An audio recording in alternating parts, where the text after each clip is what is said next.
Acá está. Bueno, chicos y chicas, hoy vamos a comenzar con los aspectos prácticos de la demanda civil.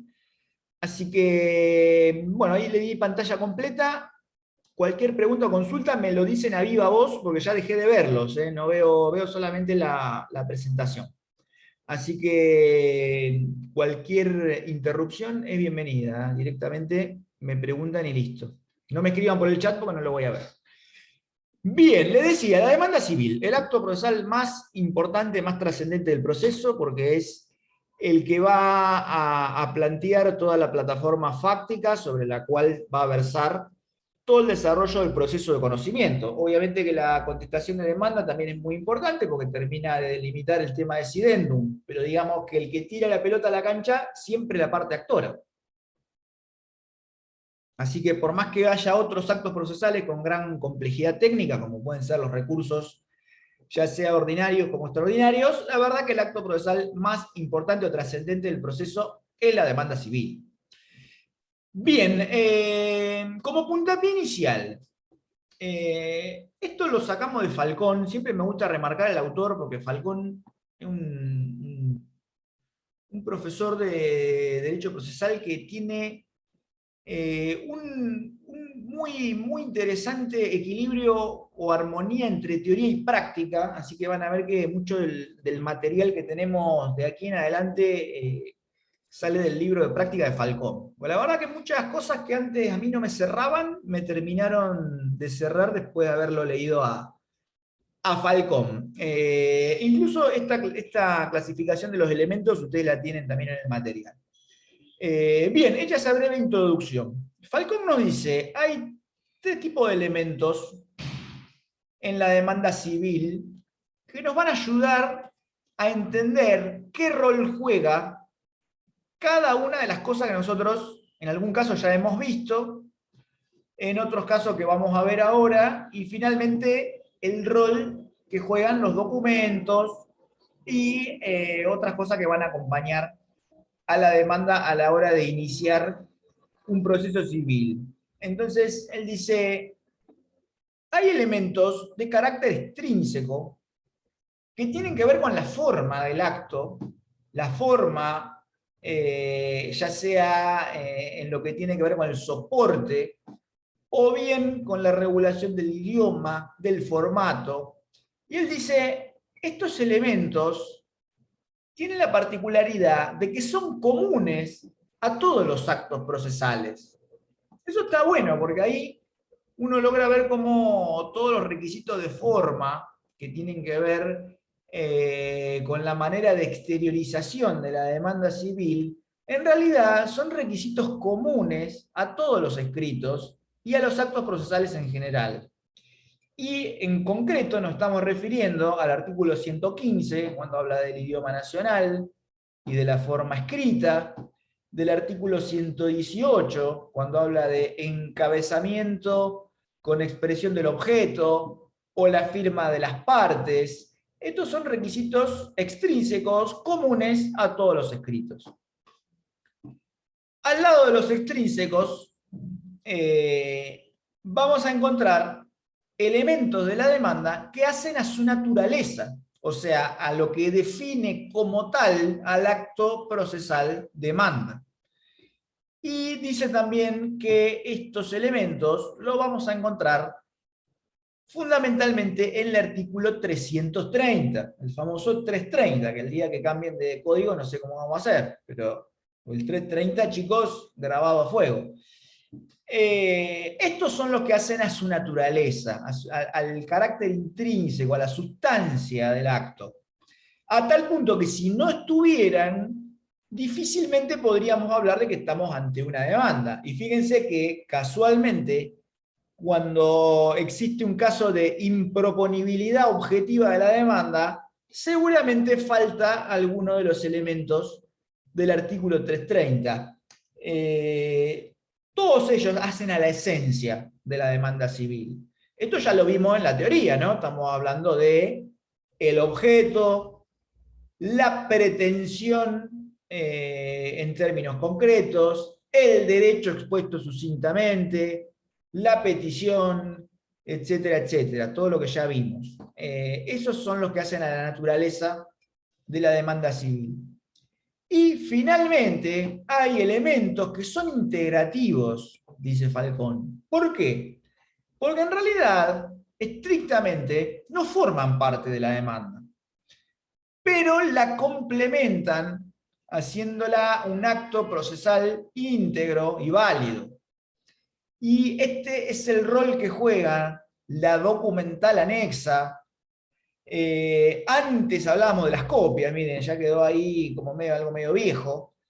El acompañamiento de poderes, el bono de la ley 8480, el anticipo previsional, la tasa de justicia, la sobretasa, el acta de cierre de mediación en los casos en que hay mediación previa obligatoria. Este es el rol que juegan todos esos documentos, es integrar el escrito de demanda, pero estrictamente no forman parte de ella. ¿Por qué digo que esto que parece tan teórico ayuda un poco a entender la práctica? Porque siempre recuerdo que me preguntaba yo que, antes de leer esto, ¿qué rol, qué pito toca un documento en la demanda civil? ¿Es parte de la demanda? ¿No es parte de la demanda? ¿Qué pasa si me olvido un documento? Hacia la demanda como un acto procesal incompleto. Bueno, este es el rol que tienen. No son estrictamente parte de la demanda, pero sí la integran. ¿Por qué? Y porque el código es el que habla de las copias. El código es el que habla de la integración con los documentos, que antes era el original. Cuando digo antes, hablo del paradigma del papel. Ustedes saben que después de la acordada nueva, las copias no van más. Se tiene por abastecida con su carga digital en el expediente electrónico. Lo mismo que los documentos ya no ingresan más en soporte papel, son escaneados y adjuntados en soporte PDF. Pero bueno, este es el rol que juega cada una de estas cosas que ya en algún caso hemos visto y otras que vamos a ver ahora. Bien, yo obviamente o sea, nosotros partimos de la teoría hacia la práctica, no vamos a hacer un repaso de aspectos teóricos de la demanda civil, vamos a enfocarnos directamente en sus aspectos más prácticos. Entonces nosotros vamos a analizar la estructura de una demanda en su formato más básico, chicos. Más vale que acá podemos incluir más capítulos, o hasta quizás podríamos sacar algunos si quieren, pero digamos, es una estructura básica. Podría tener algún capítulo más, que lo vamos a ver ahora, pero digamos, este sería un esqueleto con sus capítulos esenciales. Tenemos un sumario, un encabezado, el objeto, que es donde se expresa cuál es el propósito del escrito, los hechos como relato de la plataforma fáctica, las pretensiones, que es básicamente lo que nosotros estamos reclamando del juez o de la jueza, los fundamentos jurídicos, vamos a ver qué onda con la prueba, porque puede ser que sean solo documentos, o hablemos de los otros medios también. Finalmente el petitorio y el cierre con las firmas. Pero bueno, vamos a ir, hechas estas aclaraciones preliminares, vamos a ir paso a paso. Empecemos por nuestro amigo el sumario. Ustedes habrán visto que en los ejemplos de demanda, y si bucearon también un poco por la biblioteca de expedientes, que todas las demandas inician con un sumario, que es una suerte de copete que tiene arriba, en la primera hoja el escrito, donde se aclara quiénes son las partes, cuál es la materia, y si es que se solicita algún tipo de medida cautelar. Bueno, eso no es práctica forense, no nace de la costumbre, eso es una previsión de la acordada 3397, artículo 50. A tal punto que si se fijan, las demandas de nación no lo tienen, eso porque no se lo requiere. Así que viene de ahí, 3397, artículo 50. Dice algo así como que todo escrito de iniciación procesal deberá contener un sumario donde se relate quiénes son las partes, cuál es la materia y si es que solicitan algún tipo de medida. Sale de ahí. Bien, después, obviamente, como decíamos hace un rato, ¿no? El 118, que se aplica a todos los escritos, también vale para la demanda. Entonces, toda demanda debe tener un título. Ese famoso encabezamiento con expresión del objeto. Es nada más ni nada menos que el título. Obviamente cada abogado o abogada le pone el título según su parecer y modesto entender, ¿no? Pero podría decir algo así como inicia demanda de, no sé, desalojo, de daños y perjuicios, de incumplimiento contractual. Puede cambiar el verbo inicia por articula demanda, entabla demanda. Es lo mismo, por eso digo que cada profesional le pone el verbo que más le guste, pero digamos, siempre va por ahí. Se pone un verbo sumado a demanda de, y esa suele ser la materia, ¿no? Daños y perjuicios, incumplimiento contractual, reivindicación, desalojo, cobro de pesos, y un largo etcétera.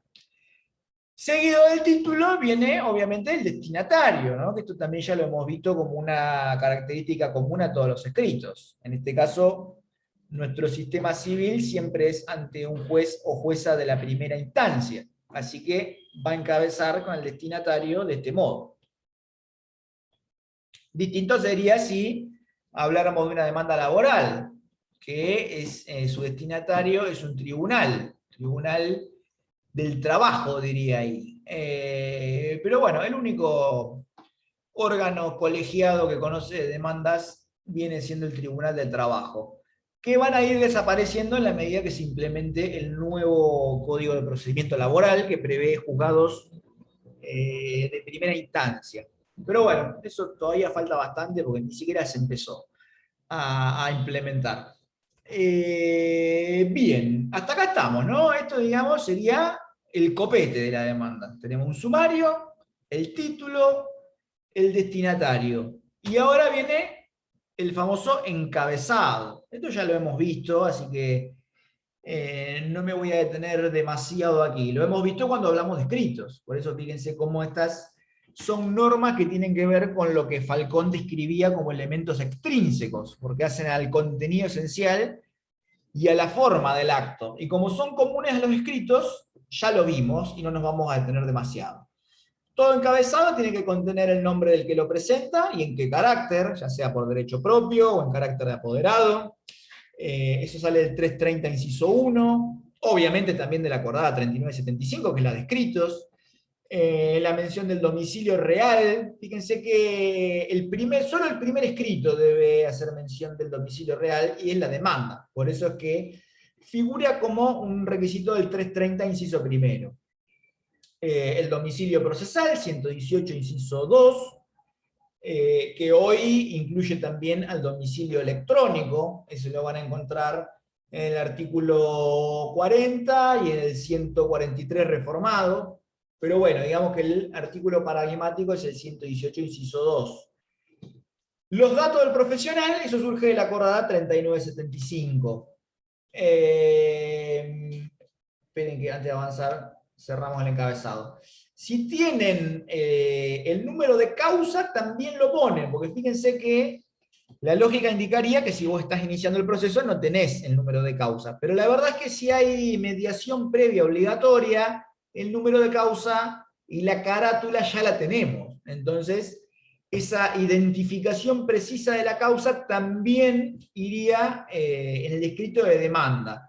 Insisto en que es solo si hubo mediación previa, porque si nuestra demanda es por una materia no mediable, obviamente no vamos a tener la carátula del juicio ni el número de causa, porque eso va a surgir recién con el sorteo que haga Receptoría General de Expedientes. Pero el resto de estos datos que vemos acá van todos y por aplicación directa de las normas generales sobre escritos. El capítulo que sigue al encabezado, que ya hemos visto, incluso en reiteradas ocasiones, es el objeto. El objeto también es un elemento, un capítulo común a todos los escritos judiciales, así que la demanda no va a ser la excepción, con algunas particularidades, porque fíjense que además de contener el motivo, el propósito de la presentación, o sea, toda demanda civil en su objeto suele decir algo así como vengo por medio de la presente a entablar demanda de daños y perjuicios. O sea, ese es el propósito o el motivo de la presentación, eso queremos decir. Contra fulano de tal que se domicilia en tal lugar. O sea, lo que tiene la demanda civil es que estos dos requisitos están expresamente enunciados en el artículo 330. Acá, en el objeto, es donde se aprovecha para decir contra quién se articula esa demanda, lo cual va a redundar en su identificación precisa. Me refiero a nombre, apellido y documento.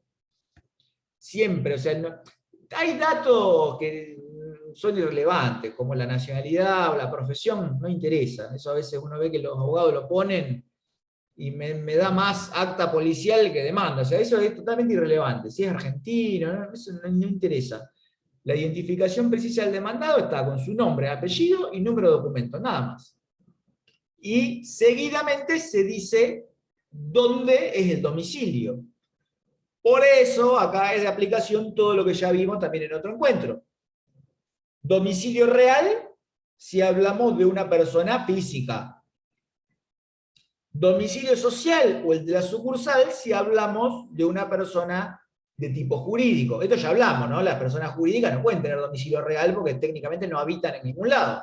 Lo que sí tienen es un domicilio social declarado ante los organismos de control y en sus estatutos constitutivos.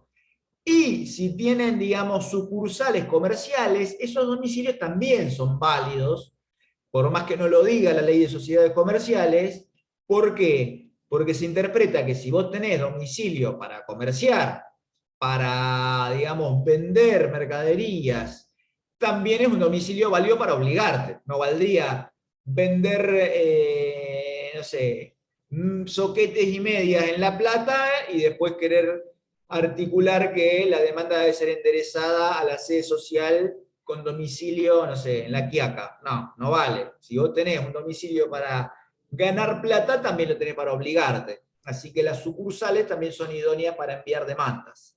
Siempre y cuando estén involucradas en el objeto del juicio, ¿no? Si yo tengo vínculo comercial con una sucursal de La Plata, no voy a demandar una sucursal, no voy a mandar la demanda a una sucursal de Mar del Plata, no tiene nada que ver.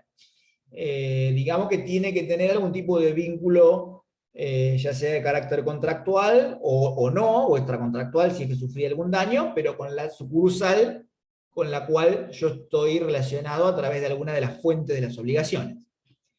Y luego podría ser también un domicilio especial, ya hablamos también de esta circunstancia.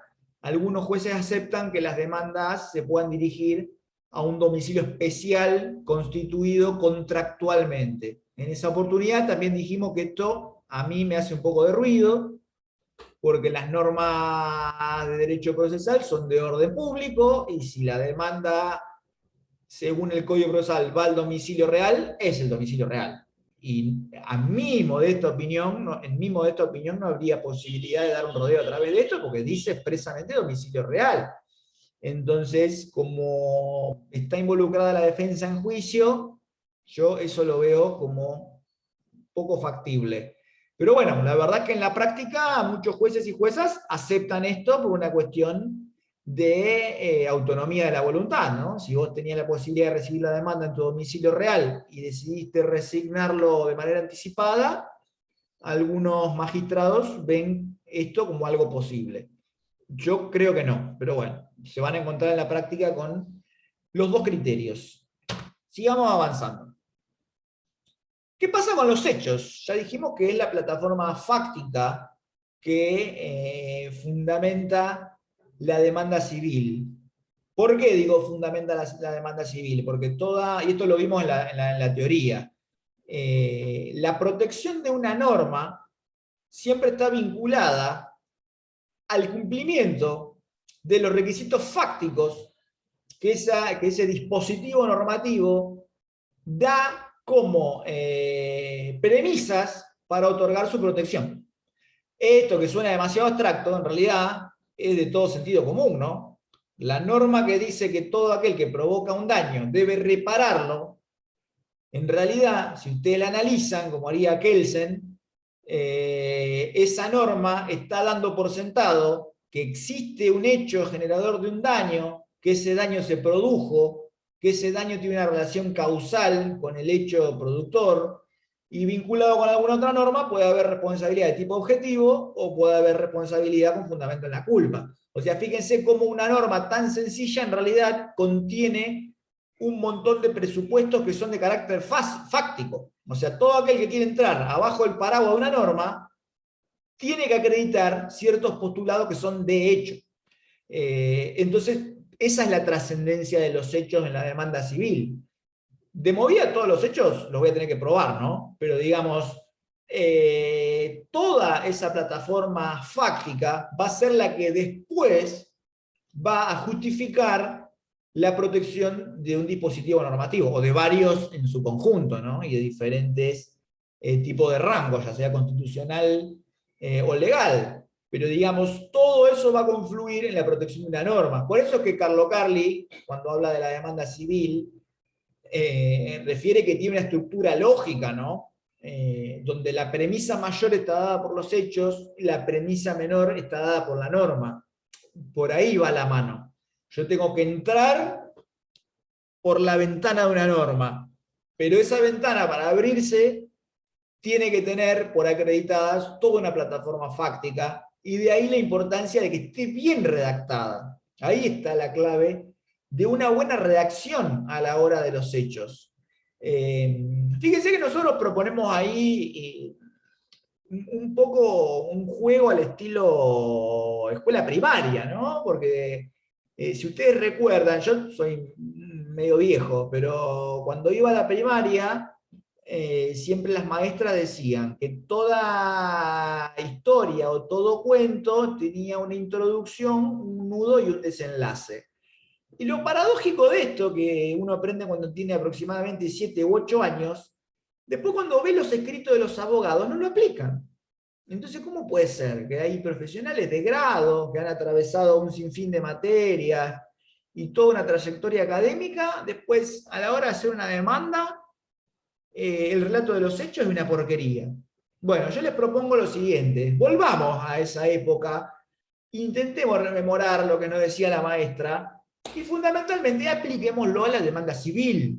Todo relato de hechos bien ordenado tiene que tener una descripción de los antecedentes o una presentación, un núcleo central donde se expone el nudo del problema, y una conclusión, que es básicamente lo que debería haber pasado y no pasó. Porque, a ver, la demanda civil, como todo conflicto, no escapa a una disonancia en las expectativas. ¿Qué quiero decir con esto? A ver, vamos a reducirlo a lo más básico.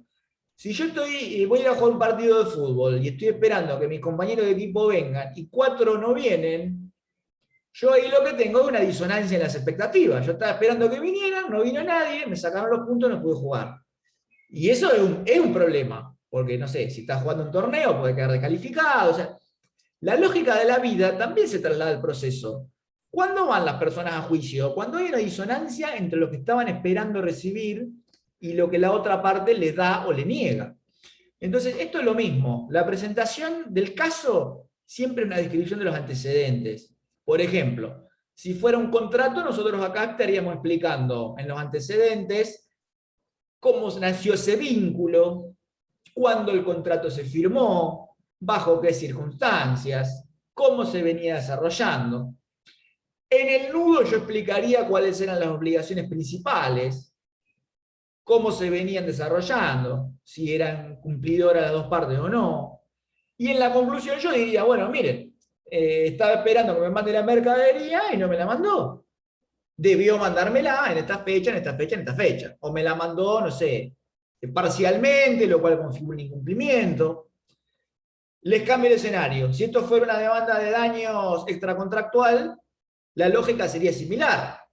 En los antecedentes yo vendría a describir cómo era el contexto, que venía circulando por tal calle, que el día era claro y no llovía, lo cual hacía que el pavimento estuviera seco y las condiciones de visibilidad eran óptimas. En el nudo o, digamos, en la parte central, yo ahí describiría o relataría cómo se produjo el accidente. Que circulando a velocidad legal, la otra parte, y cruzando en rojo, me atropella. O sea, ese es el nudo, la clave del problema.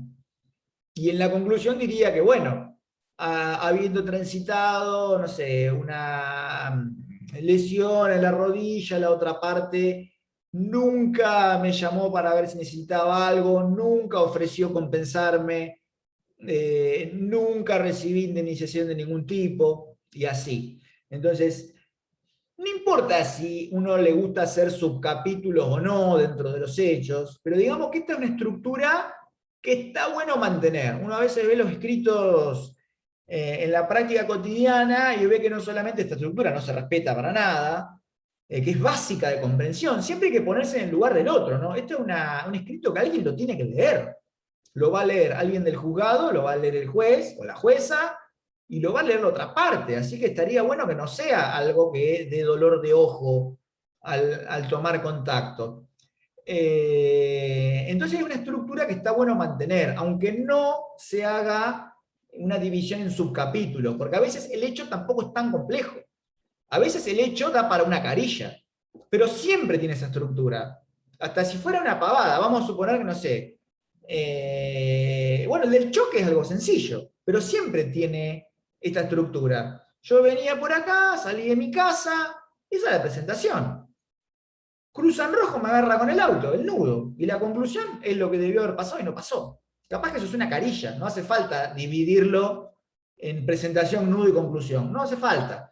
A veces sí, a veces los hechos son complejos, ¿no? Cuando uno tiene que describir una situación contractual que viene de varios años, o sea, puede ser que uno le pueda incluso introducir subcapítulos a los hechos. Pero digamos, eso después lo modula cada profesional. Pero la estructura es siempre la misma. Antecedentes, el núcleo del problema y mínimamente una conclusión referida a lo que debió esperar, a lo que debió pasar y que esperaba el actor y no sucedió. Obviamente, a la hora de redactar una demanda, uno consigna los hechos que más lo favorecen, ¿no? Esto va de suyo.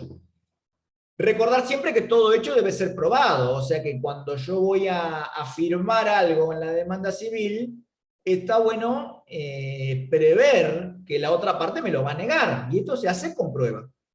Ya vamos a ver lo que es el capítulo de prueba y cómo se hace, ¿no? Pero digamos, todo hecho hay que probarlo, obtener la prueba para que eventualmente la otra parte me lo desconozca y yo tener un respaldo desde lo documental o desde otro medio probatorio. La narración tiene que ser concreta, en el sentido de no perderse en, digamos, alocuciones que nada tienen que ver con el hecho. ¿Se acuerdan que cuando vimos la teoría dijimos que todo lo que se prueba son hechos conducentes y contradictorios? Si no son conducentes, es mejor no ponerlo. O sea, lo conducente es lo relevante para la situación jurídica. Si yo venía con camisa rosa o camisa floreada, es lo mismo. Eso es ser concreto, ir directo a los hechos que involucran el desarrollo de la causa. Ser sintético. Esto tiene que ver con el lenguaje claro, chicos y chicas. A mí me sorprendió ver cómo muchos de estos puntos que vemos acá, después, no digo que, obviamente esto está recontra estudiado, no digo que hayan visto una clase de la demanda civil según Van Burgos, pero después cuando se redactó el protocolo de lenguaje claro, muchas de estas pautas están en el protocolo. Ustedes saben que la provincia de Buenos Aires el año pasado adhirió por ley al lenguaje claro en la administración pública, legislativa y judicial. Y una de las cuestiones que tiene que ver con el lenguaje claro está en lo que vamos a ver ahora. Tratar de agrupar un hecho por cada párrafo. Eso está bueno porque hace a los párrafos más cortos. Un párrafo, un hecho. Evitar los términos ambiguos. Ustedes saben que nosotros hacemos una ciencia, entonces cada término tiene un significado preciso. Entonces, más allá de que todos podemos escribir, el grado de profesionalismo de cualquier abogado o abogada tiene que ser tal como para que los términos sean utilizados con precisión. ¿Qué quiero decir? Posesión, tenencia y ocupación no es lo mismo. Entonces vamos a hablar con términos correctos y apropiados para cada situación jurídica que estemos atravesando. Lo mismo con evitar la vaguedad. Si yo tengo un término que es vago y tengo un término que es preciso, tengo que usar el que es preciso. Y otra cosa que es muy importante, hay que diferenciar el lenguaje o la forma de escribir en el sentido descriptivo del narrativo. ¿Qué quiero decir con esto? En general, cuando nosotros utilizamos el lenguaje descriptivo o la forma de escribir descriptiva, aburre. Entonces, tiene que usarse en sentido restrictivo. Ahora les voy a dar un ejemplo y me van a captar mucho mejor. El narrativo es cuando yo describo la secuencia de los hechos, que está bueno también hacerlos en sentido cronológico, porque es la mejor manera en que el lector lo comprende. Y la descripción, como es un catálogo secuencial, aburre la lectura. Entonces se hace algo mucho más acotado y restrictivo. Por ejemplo, yo vengo describiendo el accidente y después, cuando yo paso a relatar cuáles fueron sus consecuencias, probablemente ahí agarre el camino de la descripción. Entonces yo digo, me chocó y me provocó daños, no sé, en la cabeza, en la columna, en la cintura, en el auto, en mi vida. Eso ya es descriptivo. Entonces, ahí tratar de no meterlo todo en un párrafo. Si van a usar descripciones, tratar de que sean lo menor posible, porque para eso suele haber otros capítulos, y acá vamos a entrar un poco en lo que es no confundir los hechos con la pretensión ni con los fundamentos, pero no me quiero adelantar. Utilizar cuando hay descripciones, en vez de usar el punto y coma, tratar de usar renglón por renglón. Entonces eso se presenta como algo más fácil de absorber. Y esto ustedes lo verán incluso hasta cuando estudian. No es lo mismo que un párrafo me diga, no sé, los miembros de una SRL todos juntos en un solo choclo, que me ponga punto por punto. Socio gerente, administrador, es otra cosa. En el escrito de demanda pasa lo mismo, pero no hay que abusar del lenguaje descriptivo, porque aburre al lector, aunque sea un proceso inconsciente. Yo no estoy diciendo que el que lee la demanda diga, ay, qué embole esta demanda, bueno, saltémoslo.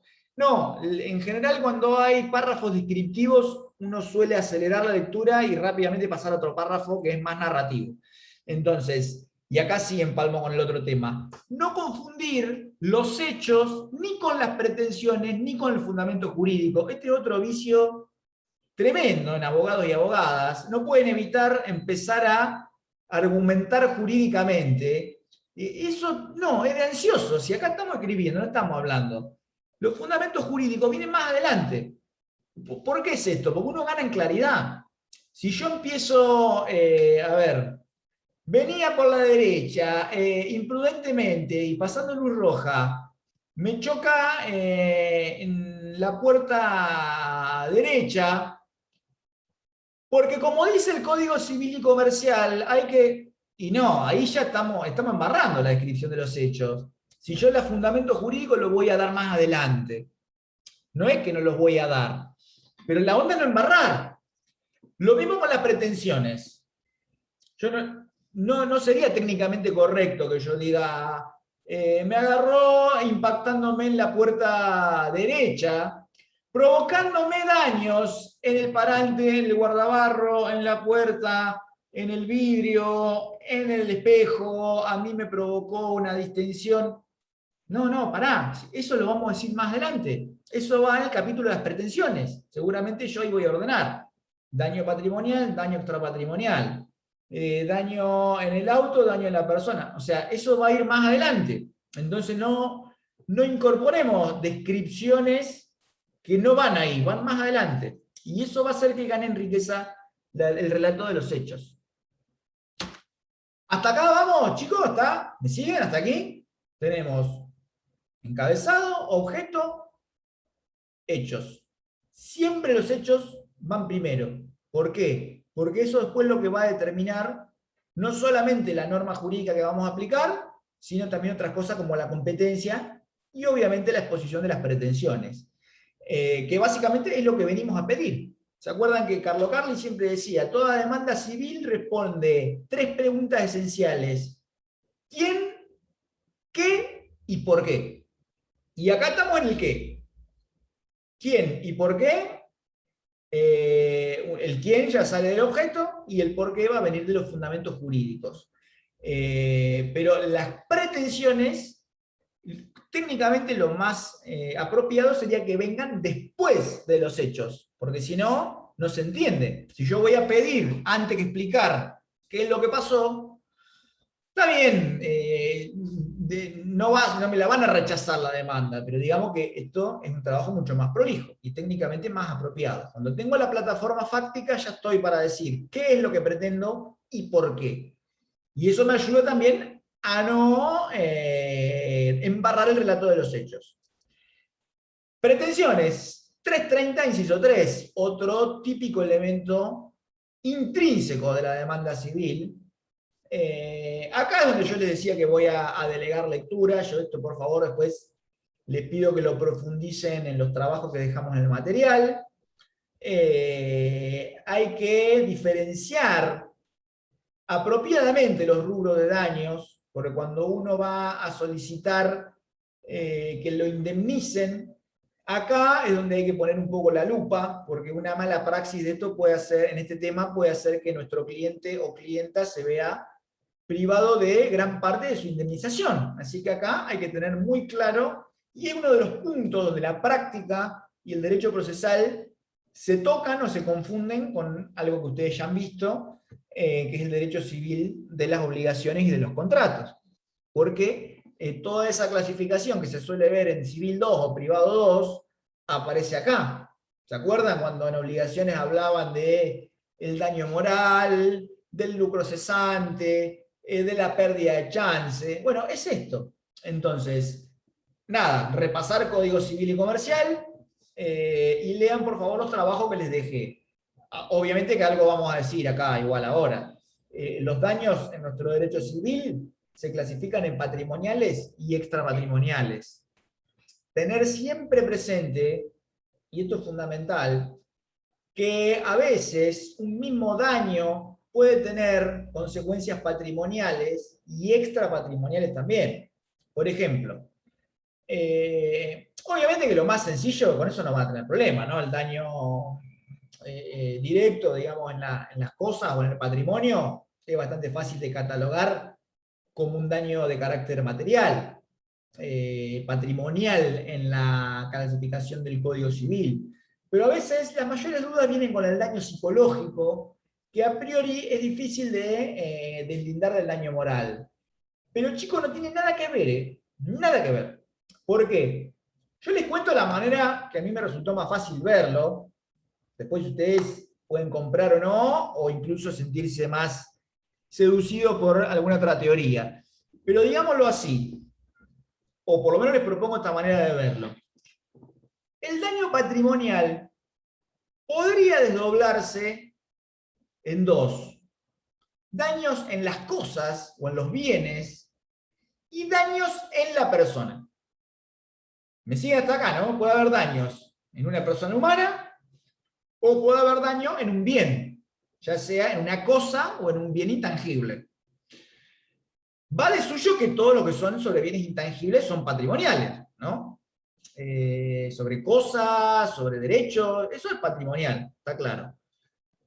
Ahora, los daños en la persona también son susceptibles de una apreciación pecuniaria. ¿Por qué? Porque disminuyen la capacidad del ser humano para producir otros bienes. Concretamente, el daño psicológico no tiene nada que ver con el daño moral. ¿Por qué? Porque el daño psicológico es una disminución en la capacidad para producir bienes o para trabajar, que redunda en una disminución económica. ¿Cómo se mide? Por puntos de incapacidad, por un porcentual de incapacidad que lo fija un perito. Entonces, ahí es donde nada que ver con el daño moral, o el que el Código Civil llama extrapatrimonial. Lo mismo puede suceder con un daño, digamos, en el físico. Si yo en un accidente de tránsito me cortan un dedo, más vale que voy a tener un daño moral, pero voy a tener también, y preponderantemente, un daño patrimonial. Y este también lo fija un perito, que va a decir qué porcentaje de incapacidad laborativa tengo, y eso se paga en dinero. No hay una manera de que te crezca el dedo de vuelta. Entonces te dan plata. Entonces, esa es la manera. Yo le decía hoy, un mismo daño puede provocar dos tipos de consecuencias. Bueno, acá se ve claramente. Si yo viví la mala experiencia de que me amputen un miembro, por supuesto que ese hecho se proyecta hacia consecuencias extrapatrimoniales. El daño moral por haber estado, digamos, internado, el daño moral por mirarme todos los días la mano y me falta un dedo. O sea, el mismo hecho puede provocar consecuencias de tipo patrimonial y de extrapatrimonial a la vez. Lo mismo con el daño psicológico. Vamos a suponer que a mí me atropelló una moto. Entonces yo ahora le tengo fobia comprobada, ¿no? No estamos hablando de algo que es puro cuento, porque esto lo analiza un perito. Vamos a suponer que me adquiero una fobia a viajar en moto. Y resulta que soy trabajador de pedido ya. Entonces, esa incapacidad laborativa se va a pagar en dinero, pero después va a tener también consecuencias extrapatrimoniales que se van a pagar como daño moral. Entonces, la moraleja es esa. Un mismo hecho puede generar daños de dos tipos. Fíjense este ejemplo que les voy a dar ahora. Y esto pasó, es un caso real. Puede ser que una persona, a raíz de un accidente, tenga una disminución en las cervicales, que es re común, además. Eso lo evalúa un perito, va a determinar un porcentual de incapacidad laborativa que se paga en dinero. Y a ese respecto es un daño patrimonial. Ahora bien, y esta es la parte en que fue un caso real, hubo un señor que planteó que esa incapacidad de movilidad en la columna le iba a impedir para siempre jugar con los hijos, ya sea en un tobogán, en la plaza, peloteando en un parque. Lo planteó y la Cámara le dio daño moral. Y estamos hablando del mismo hecho dañoso, que se proyecta con consecuencias patrimoniales y con consecuencias extrapatrimoniales también. Se le indemnizó, en ese caso puntual, el daño moral por nunca más poder volver a alzar a los hijos como lo hacía antes del accidente. Y así. Después, obviamente, la clasificación ustedes ya la han visto en otras materias, no sin antes, vamos a avanzar sin mencionarlas. El lucro cesante es la pérdida de ganancias que ya están pactadas. Guarda, porque acá viene la diferencia esencial con la pérdida de chance. Yo sé que en abstracto suena medio gris, pero ahora vamos a dar algunos ejemplos. Repito, el lucro cesante es la plata que yo iba a ganar y no gané, pero que yo la iba a ganar. Por ejemplo, si yo, no sé, soy Messi y en un accidente tengo incapacidad en la rodilla y la plata que yo iba a ganar, que ya tenía contratada por sponsor, por premio por partido, por jugar la temporada, ese es el lucro cesante, porque ya estaba previsto esa incorporación y no va a suceder. Lo mismo que, no sé, vamos a suponer que fuera fachero y voy a filmar una película, me cortan la cara y después la filmo más. Flaco, no te podemos mostrar en cámara así. Bueno, eso es lucro cesante. O si vos sos taxista, te hacen pelota al auto y tenías contratado un viaje y no lo podés hacer, eso es lucro cesante. Ahora guarda, distinto sería las entradas que previsiblemente yo hubiera tenido. Entonces, en el ejemplo del tachero, es en la cantidad de viajes promedio. Fíjense la diferencia. El tachero que ya tiene prometido llevar a una persona de Ezeiza y no lo puede hacer, es lucro cesante. Y los viajes que en promedio podría haber llegado a levantar y no levantó, esa es pérdida de chance. Y el ejemplo de Messi podría ser, no sé, todas cosas que el loco haga, digamos, tradicionalmente durante el año y que no la va a poder hacer porque tiene la rodilla rota. O sea, esa es la pérdida de chance. Algo que podría y que es esperable que entre al patrimonio, pero que no va a suceder. Y el lucro cesante es lo que ya estaba contratado, lo que ya estaba pactado, y eso se cae y no se puede hacer. ¿Se entendió más o menos hasta acá, chicos? ¿Estamos? Yo insisto en que es una manera personal de verlo. Ustedes seguramente van a leer después, o capaz que los profesores de obligaciones lo presentaron de otro modo. Pero a mí me sirvió mucho discriminar entre daños en la persona y daños en las cosas. Y esa es una manera en la que uno puede comprender cómo el daño en la persona tiene consecuencias que son de carácter patrimonial. O sea, el daño psicológico es patrimonial, chicos. No es ni una tercera categoría, ni un daño moral visto de otra manera. No, no, no. El daño psíquico es una disminución en la capacidad laborativa. Lo que pasa es que es psicológica. Y nada que ver con el daño moral, que obviamente es el bajón de haber transitado determinada situación, obviamente por culpa o responsabilidad del demandado. ¿Estamos hasta acá, chicos? Bien callados. Profe. ¿Va? Sí, sí, ya, sí. Bien, seguimos consulta. adelante. Está bueno siempre al final de los rubros de daños que se solicitan como indemnización, en cada uno de los rubros y en el monto total, como podemos ver ahí en la presentación, poner siempre solicito tanto o lo que en más o en menos resulte de la prueba a producirse. Esto es fundamental, porque si no, por virtud del principio dispositivo, vamos a quedar anclados en lo que pedimos. Guarda, por favor les pido, no me vayan a errar en esto.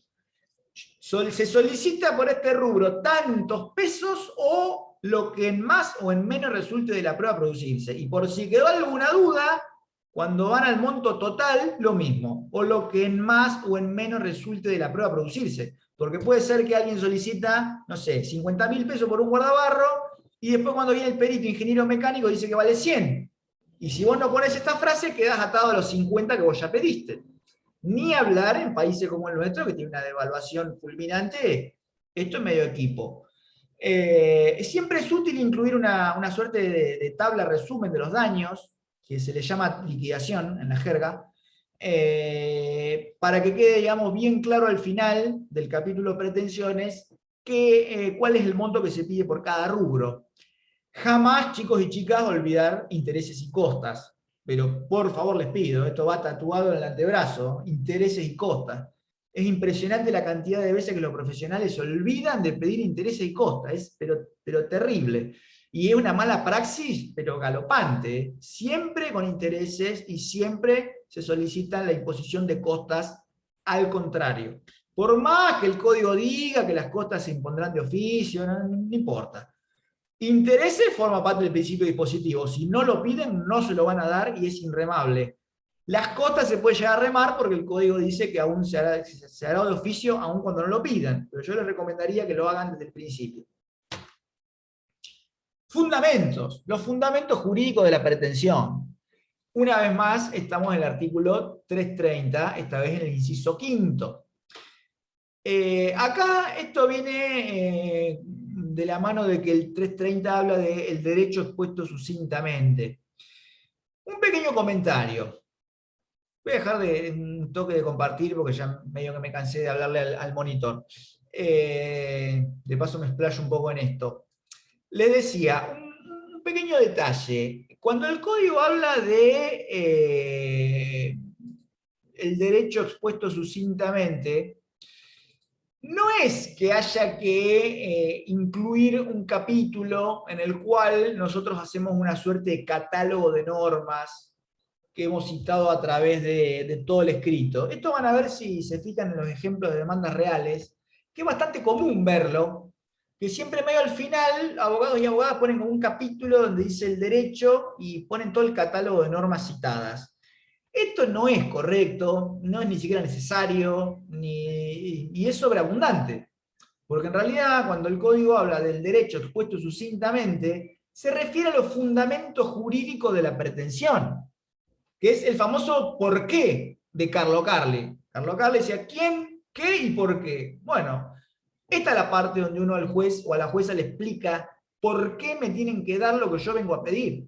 Y es nada más ni nada menos que los fundamentos jurídicos de la pretensión. Esto que suena tan rimbombante, en realidad es señalar al juez los fundamentos, digamos, normativos. Acá donde uno dice, ¿se acuerdan el ejemplo que dimos cuando hablábamos de los hechos? Acá donde dice, bueno, el Código Civil tiene una norma que dice que toda vez que alguien provoca un daño lo tiene que reparar. Estos son los fundamentos jurídicos. Y obviamente se cita la norma. Y otra cosa que es interesante hacer, que a veces los abogados hacen mal, es no confundir, no embarullarlo con la cita de normativa y de jurisprudencia. No es que no se deba citar, pero hay que hacerlo ordenadamente. ¿Qué quiero decir? Ya hay muchísimos fallos de la Corte Suprema de la Nación que habla de que cuando el derecho es claro, no hay que, digamos, hacer interpretaciones forzadas. Entonces, si nosotros tenemos una norma que es prístina, primero va la cita de la norma. Por ejemplo, vengo a pedir que me den esta plata por indemnización de daños, hay un artículo del Código Civil que dice que me tienen que pagar. O sea, no empecemos por el final. Eso es lo que pretendo significar. No empecemos con Lorenzetti dijo en su tratado de derecho civil que el daño es tal cosa, pero no le hagamos difícil a lo que es fácil. Si hay una norma que habla de la reparación del daño, y vamos con esa. Y después vemos lo que dijo Lorenzetti o lo que dijo la Corte. Lenguaje claro, chicos. A ultranza. Yo tengo derecho a esto porque lo dice tal norma. Después, está bueno utilizar a la doctrina como interpretación favorable de lo que venimos a pedir. Entonces, si hay una norma que es clara, uno debe fundamentar con la norma. Obviamente que después siempre enriquece al escrito poner algo de doctrina. Obviamente seleccionemos doctrina que nos favorezca, o la interpretación que va a tirar para el lado del cliente. Entonces la doctrina viene en segundo lugar, porque es la interpretación de la norma que nosotros traemos como fundamento de nuestra pretensión. Y después, finalmente, y de manera complementaria, está bueno citar alguna jurisprudencia que también sea favorable. Entonces sería, me tienen que dar esto porque lo dice el Código Civil en tal artículo. Así lo ha interpretado la doctrina, como por ejemplo, no sé, López Mesa en su tratado de obligaciones, tomo tal, página tal. A mayor abundamiento, la Cámara de Azul, en este sentido, ha dicho que tal cosa. Eso, digamos, sería un esquema prolijo de fundamentación jurídica. No mezclar, no empezar por Lorenzetti, seguir por la Corte de Namibia y terminar en el Código Civil. No, hacer una cosa ordenada.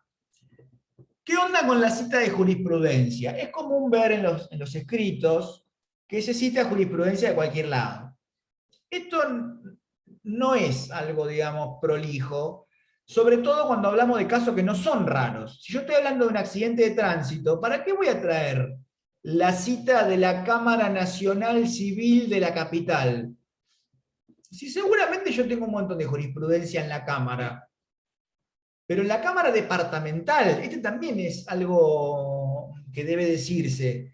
Si yo estoy litigando en Azul, voy a tratar de citar jurisprudencia o de la Corte de la Provincia o de la Cámara de Azul. ¿Qué voy a poner? ¿Sentencia de Necochea? O no sé, o de La Plata, o de Dolores. No, porque muy probablemente haya pica entre cámaras y se lo tomen a mal. Lo mismo que no está bueno, insisto, salvo que sea algo raro y novedoso, porque ahí sí se justifica, pero si es algo común y corriente, como un contrato o un daño, no está bueno citar jurisprudencia de primera instancia de otro juzgado, porque el juez o la jueza se lo puede tomar a mal. ¿Qué va a pensar el juez? Flaco, a vos te tocó este juzgado, ¿qué me venís con lo que dice el de acá al lado? Que haga lo que quiera. Acá mando yo, eso es lo que piensa el juez. Entonces no le citen jurisprudencia de otro órgano, digamos, que esté en el mismo grado. Repito, salvo que sea algo muy novedoso. Puede ser, si yo vengo a plantear, no sé, una autosatisfactiva para, no sé, el blanqueo de criptomoneda. Bueno, sí, qué sé yo, capaz que hubo un caso en Chaco y me sirvo de ese, que es de primera instancia, y lo señalo como fundamento jurídico de mi pretensión. O esa autosatisfactiva de familia que yo les conté, más vale que después yo empecé a meter lo que ya había dicho la jueza del 7 de acá de La Plata. Pero porque son casos novedosos, y el planteo es novedoso. Ahora, si hablamos de contrato, de daño, de reivindicaciones, no pongamos jurisprudencia del juzgado al lado, porque se lo puede tomar a mal. Y si hablamos de jurisprudencia, siempre lo más apropiado es poner jurisprudencia de cámara, porque vos estás señalando al juez, mirá, tu superior ya dijo tal cosa. Y que sea de la cámara del lugar, porque si eso después, vamos a suponer que no es del lugar. El juez de primera instancia va a decir, genial, te felicito, acá estamos en el Departamento Judicial Azul. O La Plata, si están acá. Y si después tu caso llega a la Cámara se lo puede llegar a tomar mal incluso. Lo va a leer y va a decir, pero ¿y qué cita jurisprudencia de Mar del Plata? Acá no estamos en Mar del Plata. Entonces siempre les conviene usar JUBA, como tenemos el video de cómo usar JUBA, y buscar jurisprudencia del lugar. Y ver qué sala a mí me da un poco más de cintura en lo que estoy pidiendo y citar eso. Ahí está la onda de citar jurisprudencia. Para poner jurisprudencia de la sala K de la Cámara Nacional del Trabajo de no sé qué lugar, o no pongamos nada, o tratemos de buscar algo del lugar. Ahí está la onda de citar bien la jurisprudencia. Después, la manera de fundar cambia si hablamos de derechos sensibles. Eso también está bueno ponerlo, aunque sea para consideración del curso. No es lo mismo fundamentar jurídicamente cuando hay derechos esenciales en juego, cuando yo estoy hablando de pretensiones totalmente tradicionales del derecho civil. No es lo mismo. Si yo estoy hablando de, no sé, el derecho a la salud, la manera de argumentar es completamente distinta. En realidad es como que la pirámide normativa se invierte. Si yo hablo de derechos civiles clásicos, como puede ser un daño patrimonial, voy a empezar hablando del Código Civil. Después, si hay eventualmente algún tipo de conflicto que involucre derechos constitucionales, voy a citar la Constitución de la provincia y la Constitución de la nación. Lo cual es raro porque en derecho patrimonial en general no hay cuestiones federales. Pero suponiendo que la haya, iría en ese orden.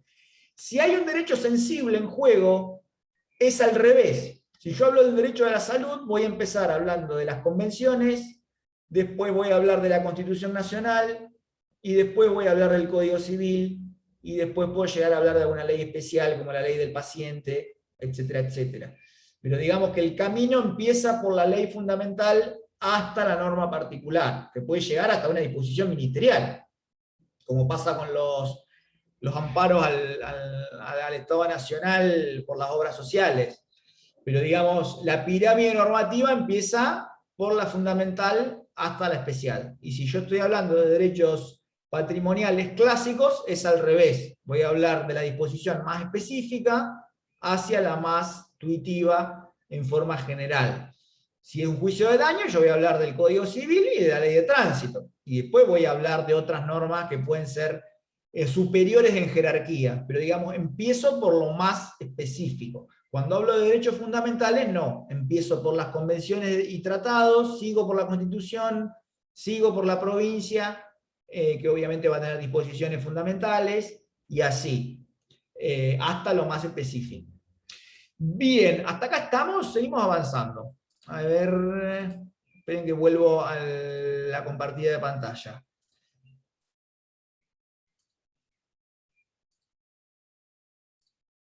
Esperen que llegue.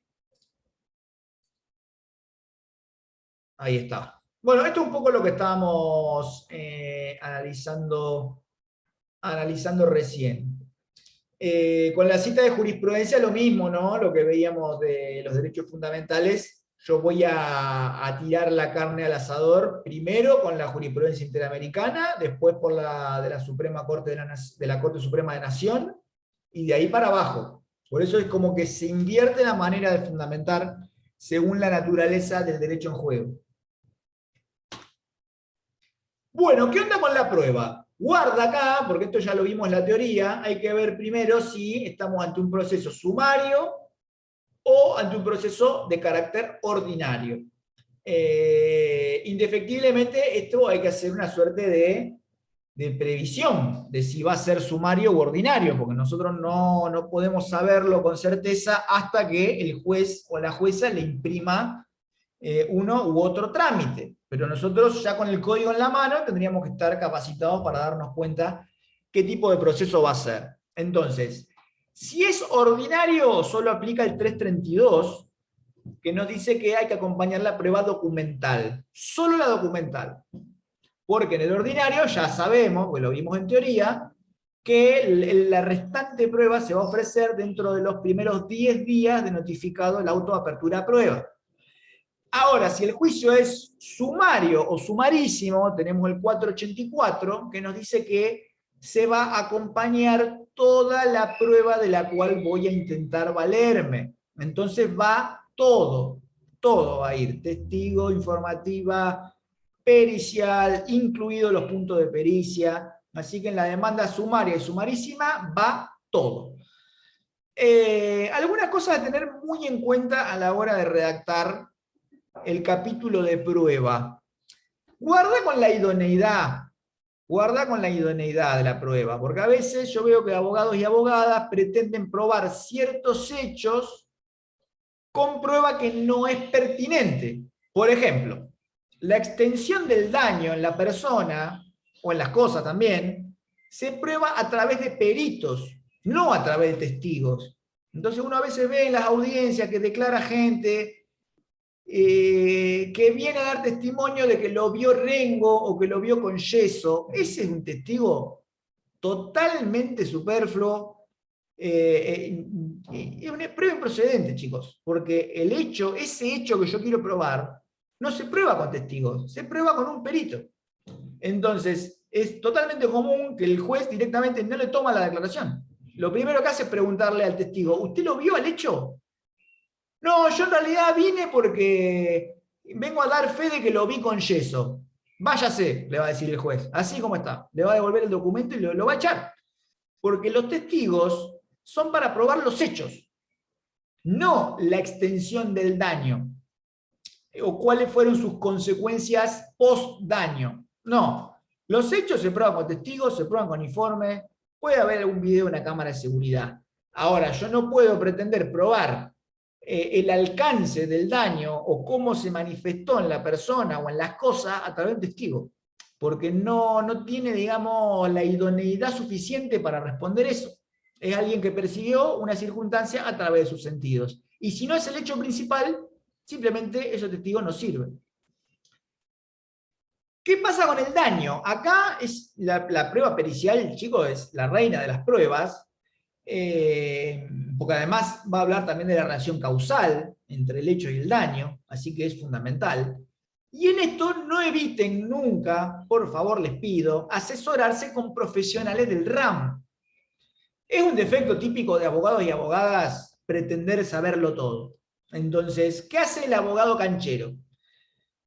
Juicio de daños y dice, nah, yo los puntos de pericia, olvídate, los saco de internet o voy a usar los puntos de pericia de otro juicio. Contratar un perito privado, nah, déjalo. Más vale la plata esa, ahorrátela o dámela a mí. Bueno, error, pero garrafal si los hay, porque en todo caso que esté involucrado un daño que haya que determinarlo con precisión, necesariamente van a tener que contratar un profesional que los ayude a armar los puntos de pericia, porque acá lo que se pregunta y cómo se pregunta el perito puede decidir después la suerte de la indemnización y la extensión. Así que esto, chicos, es fundamental. ¿Qué es lo más común en los estudios? Suelen tener algún médico de confianza, algún ingeniero de confianza, algún agrónomo de confianza, y tampoco hace falta contratar, digamos, un informe técnico. No, a veces cuando hay un daño en la persona, uno lo manda al médico de cabecera del estudio, que les va a hacer un diagnóstico, y una apreciación de cuán comprometida puede estar la capacidad laborativa, y te puede ayudar a armar los puntos de pericia. Eso no cuesta mucho dinero, pues ya está bastante estandarizado. Pero lo importante es no largarse a ciegas, porque esto termina mal. Después es la típica que lo quieren, digamos, arreglar con la impugnación de la pericia o con el pedido de explicaciones. Entonces salen a contratar a un profesional que los ayude en ese punto. Pero muchas veces el daño ya está hecho, porque lo que no se pregunta, digamos, los puntos de pericia que no se incluyen acá en la demanda, después no pueden ingresar por la ventana. Esto es importante captarlo de entrada, porque los puntos de pericia no pueden ampliarse. Entonces, llega el dictamen pericial y queda cristalizado con lo que se preguntó en la demanda, o si es un proceso ordinario, con los puntos de pericia que se ofrecieron dentro de los 10 días de apertura a prueba. No hay manera de ampliar. Entonces, en esto, chicos, por favor les pido, traten de asesorarse si hay daño psicológico, si hay daño físico, si hay daño en construcciones, con arquitectos, ingenieros, médicos, contadores, la rama que sea, aunque sea una charla de café, puede servir para poder encuadrar la pretensión y en elaborar los puntos de pericia. Otra práctica errónea es intentar salvar esto con el famoso punto de pericia abierto, donde preguntan para que el perito se explaye de todo dato de interés para la causa. No hagan esto, porque en realidad ese punto es el que el perito usa para despacharse y decir todo lo que tiene ganas, y a veces eso no está bueno, porque las ventanas hay que abrirlas cuando uno sabe el viento que puede llegar a entrar, y funciona como esclusa el punto de pericia. Yo pregunto hasta acá, que sé que me va a favorecer, lo que sé que va a salir mal no lo pregunto. Entonces, ¿para qué yo voy a dejar una ventana abierta donde me van a tirar, me van a entrar con de todo? Porque este es el punto de pericia donde el perito dice, y como dato de interés, en función del punto tal, voy a decir lo siguiente, y ahí es donde te cocina. Incluso es común que muchos peritos ingenieros mecánicos se extralimitan y suelen decir quién tuvo la culpa, lo cual es un error garrafal, porque la culpa es una noción jurídica, y para eso está el juez. Entonces, no abramos ventanas que no sabemos lo que puede llegar a entrar. Y de ahí la importancia del asesoramiento con profesionales de la materia. Algunas demandas incluyen un capítulo que habla de consideraciones especiales. En realidad, el capítulo consideraciones especiales no existe, a veces es medio gracioso verlo, que ponen consideraciones especiales. O algunos le mandan algo medio arcaico, como era el otro sí. No sé si en alguna de las demandas que les dejé está el famoso otro sí, que quiere decir como que además digo. Y algunos lo complejizan todavía más al error, poniendo otro sí digo, otro sí además digo. Dicen, una cosa que duele verlo, ya de solo verlo te duele la vista. Los famosos otros síes, que eran como agregados que uno le hacía a la demanda, tenían su razón de ser en que antes se escribía a mano o a máquina. Entonces, vos tenías terminada la demanda y te olvidaste de poner algo, y abajo de todo le clavaban otro sí. Y eso era el agregado, digamos. Y así empezaban los otros síes, porque se escribe así, todo junto, ni hablar cuando te ponen otro sí digo, esa ya es el esplendor del error, pues se escribe todo junto, otro sí, con acento en la i. Eso se usaba cuando se escribía a máquina, entonces imagínense el garrón de volver a tipear un quilombo. Entonces, ¿qué hacían? Otro sí digo y le ponían el agregado. Esto hoy ya no tiene ningún tipo de razón de ser. Y las consideraciones especiales, como tal, no existen. Lo que pasa es que los libros de práctica dicen que las consideraciones especiales pueden ser estas que ustedes ven acá. Puede ser que se solicite alguna medida cautelar, se pida la citación de un tercero, se solicite una medida de prueba anticipada, el que tenga ganas de incluir el beneficio de litigar sin gastos. Lo que quiere decir que son todas consideraciones que van al final, pero no hay un capítulo que se llame consideraciones especiales. No, es gracioso verlo, pero a veces se ve, y se ve bastante. Todo esto va al final. Autorizaciones. Acá hay que poner la lupa en algunos aspectos que son importantes y que no deben faltar.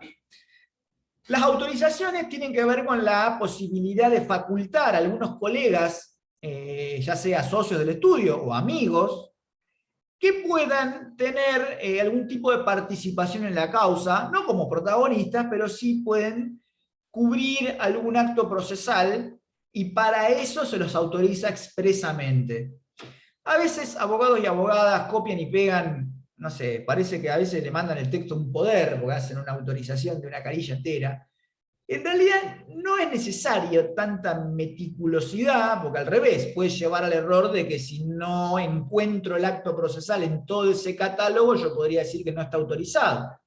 Basta con decir que están autorizados para realizar las actuaciones necesarias para el impulso de la causa, pero sí yo les recomendaría que en 3 casos se pongan expresamente las autorizaciones. Uno es para retirar documentación, suponiendo que hubiera algún tipo de documentación original en poder del juzgado, lo que daría lugar a un desglose posterior. Está bueno que la autorización incluya la posibilidad de llevarse los documentos, porque si no, no se lo van a dar. Lo mismo con el préstamo. Si el profesional o la profesional no está autorizado expresamente a retirar el expediente en préstamo en los casos que haya quedado de papel, que no sería una rareza, esto ya lo vimos en sucesiones viejas y eso, ustedes ya van a litigar todo electrónico, pero alguna sucesión vieja van a agarrar. Si no autorizan expresamente al colega, no le van a dar el expediente porque es un ajeno a la litis. Y lo mismo con el tema audiencias, y esto quizás es lo más importante, porque lo otro uno se puede, digamos, hacer el tiempo de ir a buscar las cosas, no hay problema, pero el tema audiencias es muy trascendente, porque si algún día no podemos asistir, está bueno que el colega autorizado pueda hacerlo por nosotros sin tener mayores inconvenientes. Está claro que esto es flexible también en los juzgados, porque la defensa en juicio implica que mientras vos tengas un abogado, no importa si está presentado en la causa o no, debería poder ingresar igual a la audiencia, pero para que no tengan ningún tipo de inconveniente, está bueno ponerlo expresamente entre los aspectos a cubrir por el autorizado o autorizada. Ya cerrando casi nuestro escrito de demanda, ahí ponemos entre signos de pregunta el tema del planteo de cuestiones federales. Y este también es algo que yo he visto que abogados y abogadas lo introducen, y lo introducen mal en la mayoría de los casos, por 2 tipos de razones. Número 1, vinculado a lo que veíamos hace un rato hoy de la distinción esa a la hora de fundamentar la demanda entre derechos eminentemente patrimoniales y derechos esenciales de la persona. La verdad, chicos y chicas, que en un juicio civil, eminentemente civil, ya sea de daños y perjuicios, de incumplimiento contractual o de cualquier tipo de vínculo con el derecho de la propiedad, la verdad que hacer un planteo de cuestiones federales no tiene mucho sentido, porque no se entendería cuáles serían, ¿no? ¿Cuál sería la cuestión federal subyacente o que se esconda atrás de un accidente de tránsito? La verdad que ninguna. Ya esto la Corte de Nación se ha cansado de decir, que la mera invocación del artículo 17, que es el del derecho de la propiedad, no basta para el planteo de una cuestión federal, porque en definitiva todo tiene que ver con la propiedad. Entonces sería insuficiente.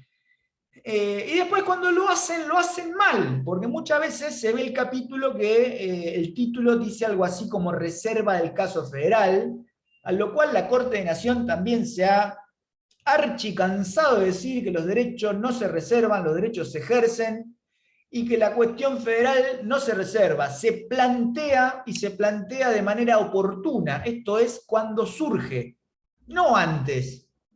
Porque después, durante el transcurso del juicio, sí podría pasar que algo que empezó como civil, de golpe haya una cuestión federal. Puede haber, no sé, una sentencia que se dicte sin traslado, ahí tenés un agravio a la defensa en juicio. Pero digamos, las cuestiones federales deben plantearse oportunamente y no reservarse, porque esto no existe. con algo que después es una bola de nieve, ¿no? Porque si yo me quedo tranquilo porque hice la reserva del caso federal, y después la cuestión federal surge más adelante, y yo no lo planteo oportunamente, cuando me toque llegar a la Corte Suprema de la Nación, me van a decir, mire señor, el recurso va a ser rechazado por inadmisible por carencia de planteo oportuno de la cuestión federal. Y yo voy a decir, pero la reserva federal la hice en la demanda. Y me va a decir, error, los derechos no se reservan, se ejercen. Y esa reserva es insuficiente, así que no sirve para nada.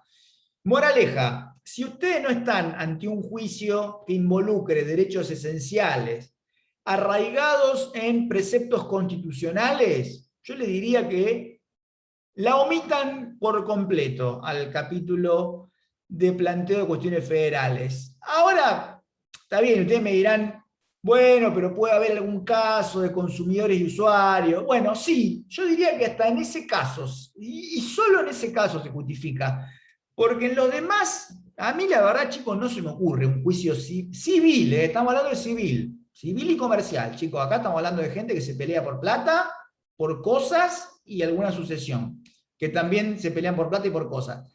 Los derechos sensibles podrían llegar al fuero civil por vía de amparo, o por alguna acción declarativa.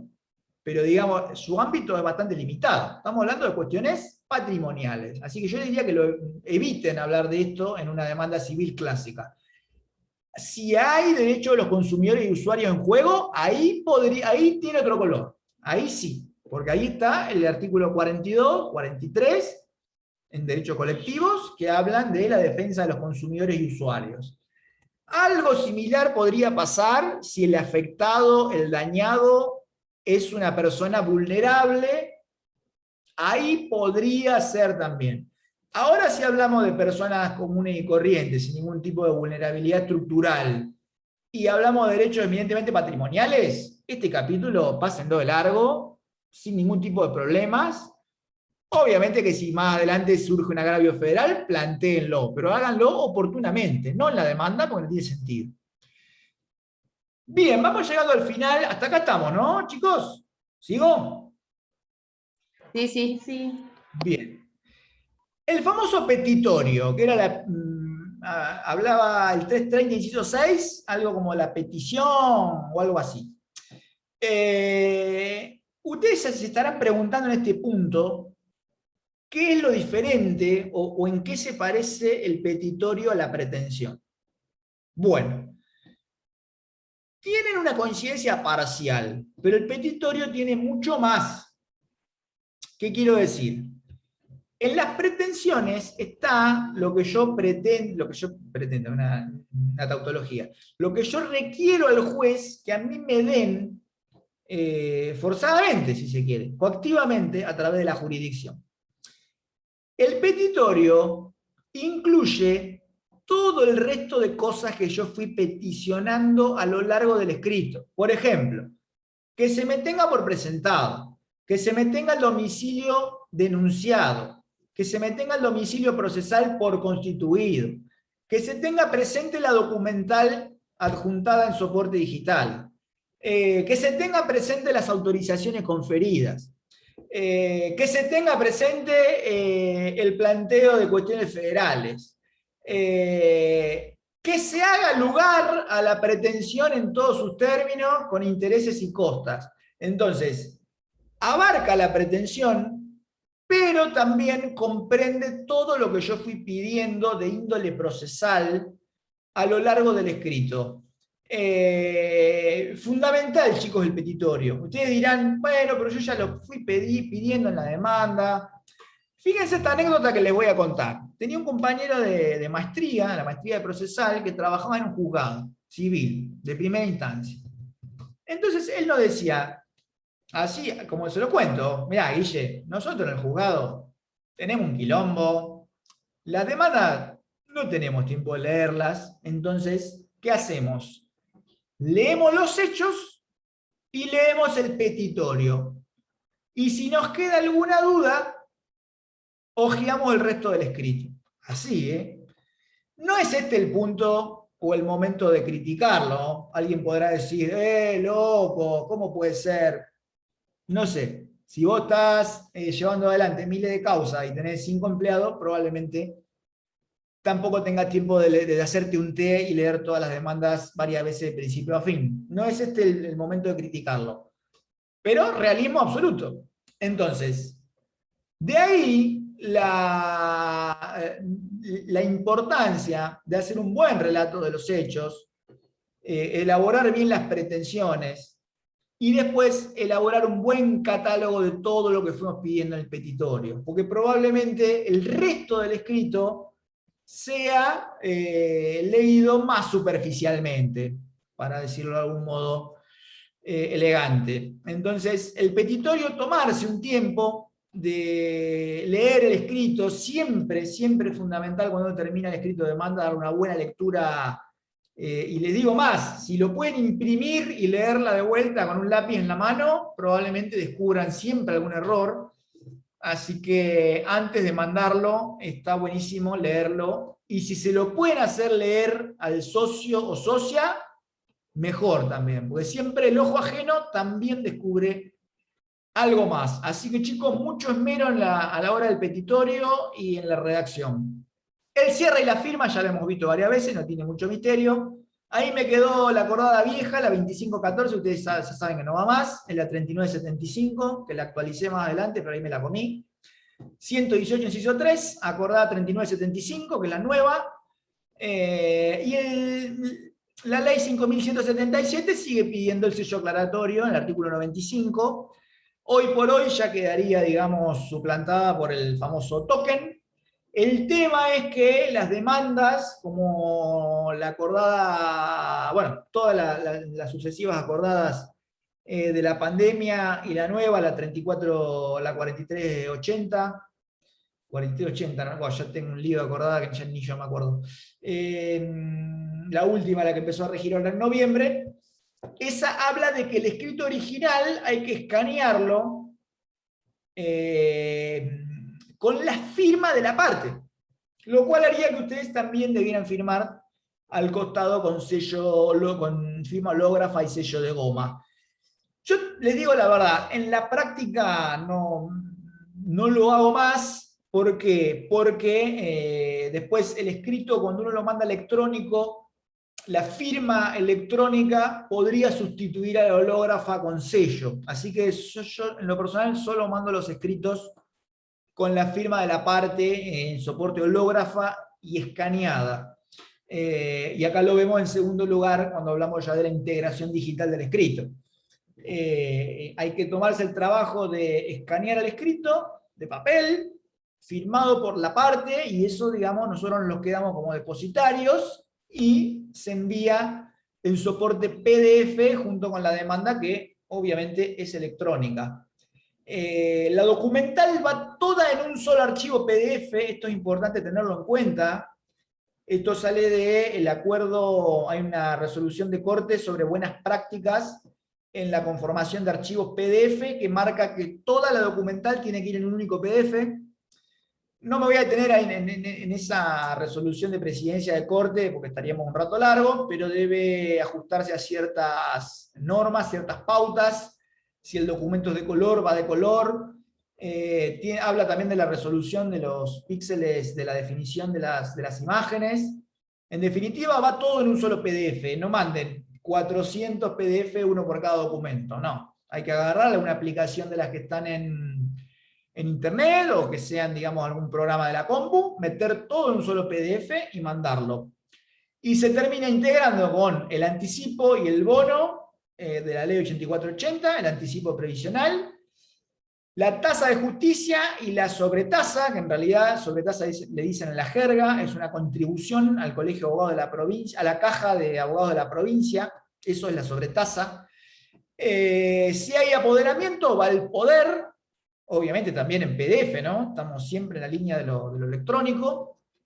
Y en su caso, si la materia fue mediable, va también el acta de cierre de mediación. Y con eso tenemos completa la integración de la demanda civil y el escrito íntegro y completo para poder ser enviado a través del portal de presentaciones electrónicas. Yo después, más adelante, porque en realidad cuando hacemos la clase regular, también mostramos cómo se ingresa.